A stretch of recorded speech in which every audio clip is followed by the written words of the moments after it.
So yes, actually, instead of a stand-up comic, I'm 72 years old. I'm allowed to be a sit-down person. I also want to show you, this is for real. This is my shirt from the 1970s, my pants, and my shoes. I used to be taller because I shrunk a little bit, so these pants used to fit better. But what I'm going to talk about tonight, and actually there is one person here, but I remember what I was doing on March 14th, 1971. How many people here were around in 1971? Was it boy? Oh, so 2 people. Because you're not raising your hand, but all right. So, March 14th, 71 was the first statewide march in this country for gay rights. We were fighting to get rid of the sodomy laws and the cross-dressing laws. Back then, if you were wearing 3 articles of clothing that the policeman didn't like, you could go to jail. And because oral and anal sex was illegal, people like me, I was in college and I wanted to be a lawyer, they said you're a criminal promoting criminality and you can't go to law school. So we decided, and again, this is 71, no internet, no cell phones, no social media. It was about a year and a half after Stonewall. There were enough groups that started in New York that we decided we were going to march on Albany and do something. And the Gay Activist Alliance, they walked from Manhattan up to Albany. Now, I started the Gay Liberation Front at the University of Buffalo in 1970. We had about 25 people. We wanted to also go, but I was 18 years old. So I didn't have that much money. I hell was not going to walk from Buffalo to Albany. But there was another group that was around. These were for senior citizens, for elderly gay men. It was called the Mattachine Society. These guys were in their upper 20s and 30s. So to us, like who was 18, I considered these to be really old guys. But they had something that we didn't have. One, they had houses. And number 2, they had cars. So I spoke to the head of the Mattachine in Buffalo, Jim Zeiss, and I said, you know, it's about time. The GLF, we wore jeans. And Mattachine, they wore suits.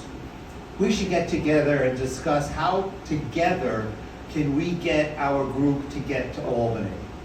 Now, I remember these dates and everything because in February of 71, the month before, I had started these Gay Liberation Front male consciousness raising meetings.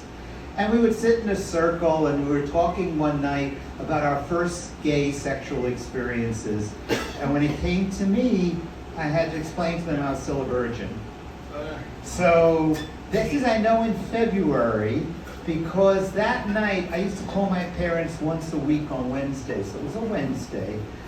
Sam Goldsmith, at the end of that meeting, took me to the back of the apartment that we were in, and I no longer was a virgin. So, because I remember I had to tell my parents about that I was going to Albany, I might get arrested, I might get my picture in the paper, which I did, and I had sex for the first time. So I remember that was in February. So I don't know about other people, but after 18 years of wanting to have sex and not being able to figure out who the hell wanted to have sex with a little kid who looked like he was 13 years old, I was a little bit acting out for the first few weeks. So I can still remember most of the first 10 that I did that month. So when I went to visit Jim from Mattachine, I can still remember he lived near Allen Street. He had his own house. It was a ground floor that the living room was in. It had carpeting or a rug on the floor. It had a black and white TV in the corner. And I was 18, but I was allowed to drink. They lowered the voting age back then. So he gave me a glass of red wine. And right there and then on the floor, we merged. So the GLF and Mattachine, we were no longer like animus towards each other. And out of that, I got a free ride from Buffalo to Albany and back. And then the other people didn't have to do what I had to do, but we made a deal that we would do carpooling. That if there was an empty seat in any of the Mattachine cars, a GLF person can go in it. So that's how we got to Albany. And the things I remember, there is a picture of me someplace where at that time, Black Power was this symbol. We did the limp wrist. Seriously, we stood on the steps of the Capitol like this. And there's a picture of me doing that. The other thing is, I met a woman, Bella Absa. Does anyone here even know the name? We used to walk her down Christopher Street. She was the Congress member for this area. And I was one of Bella's boys, because every time there was an election, she would come down and speak to everyone. She said in 1971 at this march that we should amend the Civil Rights Bill and include, at that time it was just sexual orientation. Now we would say sexual orientation and gender identity. But that bill, she introduced it in '74, still has not passed. So, and we have, that means 1 minute? Okay. We actually have people come, who actually came to see me. I am so proud of this. So what I want to do is, I don't really do stand-up comedy, as I said, I do sit-down.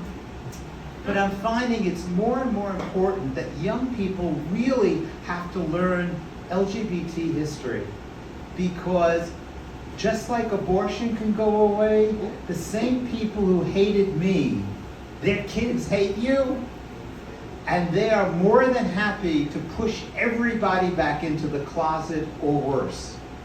So just take a look. If people like me, without internet and without social media, were able to put together a movement and get us this far, I think really people have to start organizing and demanding and complaining, because just like we wanted a future that we would be able to live in, today's young kids, you're all getting screwed. I would like to, but my generation, forget about it. So anyway, I also want to thank Casey, is actually my videographer for tonight.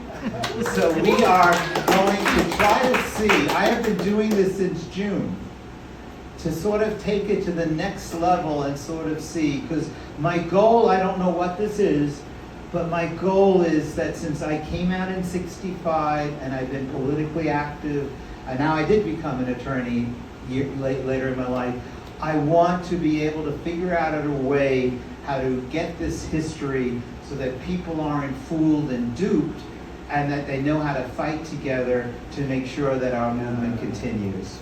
All right, thank you very much.